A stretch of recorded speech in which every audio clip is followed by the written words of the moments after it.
Delhi high court judge justice Yashwant Varma అధికారిక నివాసంలో జరిగిన అగ్ని ప్రమాదం అతని గౌరవ మర్యాదల్ని బూడిద చేసింది. అదేంటి, ఆస్తి నష్టం, ప్రాణ నష్టం వంటివి చెప్పాలి కానీ గౌరవభంగం జరగడం ఏంటి అంటారా? అవును, ఆ అగ్ని ప్రమాదంలో జరిగింది అదే. మరి అత్యవసరంగా అతన్ని బదిలీ చేశారులేండి. భారత ప్రజాస్వామ్యానికి చట్టసభల కంటే న్యాయస్థానాలే కోటగోడల్లా నిలబడి కాపు కాస్తున్నాయని మనం ఎంతో కొంత తృప్తితో జీవిస్తుంటాం. అలాంటి కోర్టులో జడ్జి స్థానంలో ఉన్న వ్యక్తి అవినీతి వింటుంటే ఎంతైనా అతను మనిషే కదా అని ఉస్సూరుమంటూ ఉంటాం.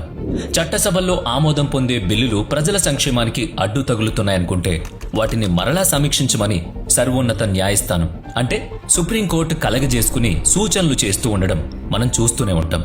సగటు భారతీయుడిగా హమ్మయ్య అని ఊపిరి కూడా పీల్చుకుంటాం. అయితే జస్టిస్ యశ్వంత్ వర్మ ఉదంతం దేశ ప్రజల్లో అసంతృప్తిని, అపనమ్మకాన్ని పెంచేలా చేస్తుందేమోననే ఆందోళన కలిగిస్తోంది. ఢిల్లీ హైకోర్టు నుంచి అతన్ని అలహాబాద్ హైకోర్టుకు బదిలీ చేయడం కూడా సరైన పని కాదని ప్రజలు విమర్శిస్తున్నారు. సుప్రీంకోర్టు ప్రధాన న్యాయమూర్తి జస్టిస్ సంజీవ్ ఖన్నాపైనే భారత ప్రజానీకం దృష్టి సారించింది.